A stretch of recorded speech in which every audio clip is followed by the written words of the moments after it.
नमस्कार। आज के इस व्याख्यान में हम एमए उत्तरार्ध के चतुर्थ प्रश्न पत्र विशिष्ट साहित्यकार में प्रेमचंद जी के कहानी संग्रह मानसरोवर भाग 1 से गिला कहानी के मूल भाव का अध्ययन करेंगे। प्रेमचंद जी का परिवार की ऐसी ऐसी बातों की ओर ध्यान गया जिन्हें हम छोटी मोटी बात समझते हैं और उसके बारे में कल्पना भी नहीं कर पाते कि यह एक छोटी सी बात भी अच्छी खासी कहानी का आधार बन सकती है। परिवार में किसी पत्नी में कोई अच्छाई या बुराई हो सकती है, इसी प्रकार पति में भी छोटी मोटी बातों का भी दाम्पत्य सुखमय जीवन की दृष्टि से महत्व होता है। पति की जिम्मेदारी है कि वह घर से बाहर के काम ढंग से निभाए, बच्चों में अनुशासन रखे, वह योग्य हो, व्यवहार कुशल हो। इसके विपरीत यदि वह लापरवाह, गैर जिम्मेदार या अयोग्य हो, कामों का जानकार ना हो तो पत्नी का काम बढ़ जाता है, उसकी मानसिक परेशानियां भी बढ़ जाती हैं। यदि पति अयोग्य, लापरवाह होने के साथ साथ पत्नी के काम में दखलंदाजी भी करता हो, तब तो पत्नी की परेशानी और भी बढ़ जाती है।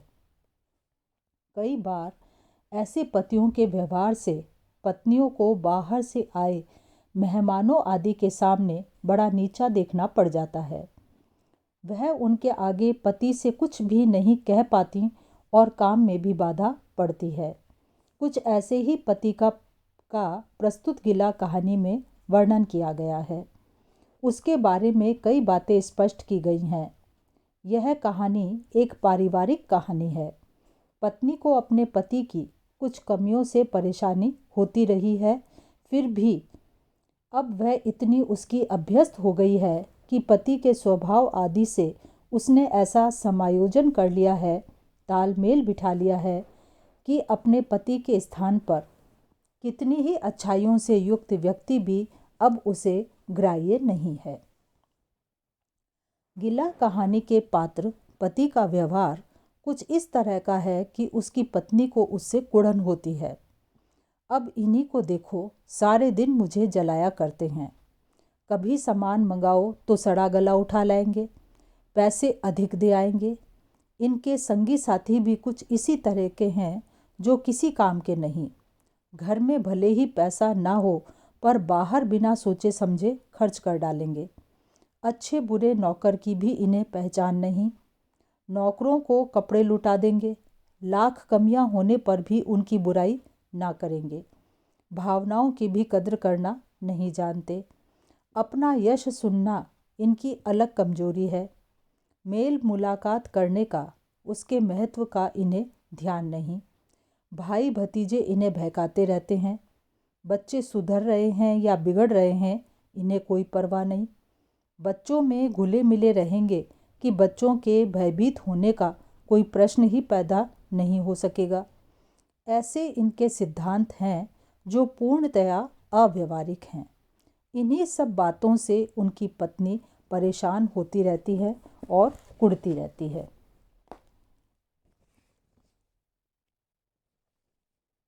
पति महोदय के इस बारे में गहराई से विचार नहीं करते वो कि जमाना कैसा है, बच्चों के विवाह में कैसी कैसी अड़चनें आएंगी।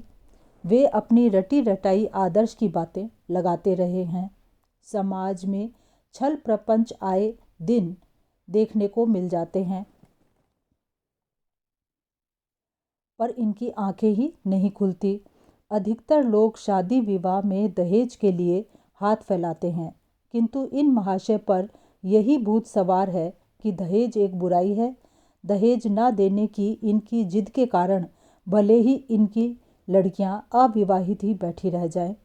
यदि पत्नी कहीं संबंध तय भी कर दे तो ये ऐसी ऐसी बातें कहेंगे कि यह रस्म निरर्थक है, यहाँ रुपए खर्च करने की क्या ज़रूरत है, आदि ऐसी कितनी ही अनगिनत बातें। इतनी कमियों के रहते हुए भी इस कहानी की पात्र पत्नी को अपने ये पति महाशय ही स्वीकार्य हैं।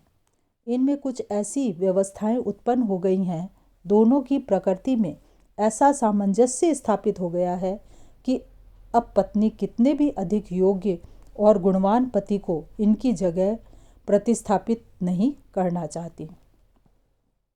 इस प्रकार इस कहानी में पति के बारे में कई बातें स्पष्ट की गई हैं।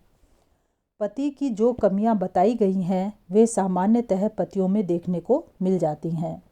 पत्नियां शिकवा शिकायत करती हैं, झुंझलाती हैं, फिर भी पति पत्नी में ऐसा सामंजस्य स्थापित हो जाता है कि दोनों एक दूसरे के साथ अपनी जिंदगी बसर कर लेते हैं।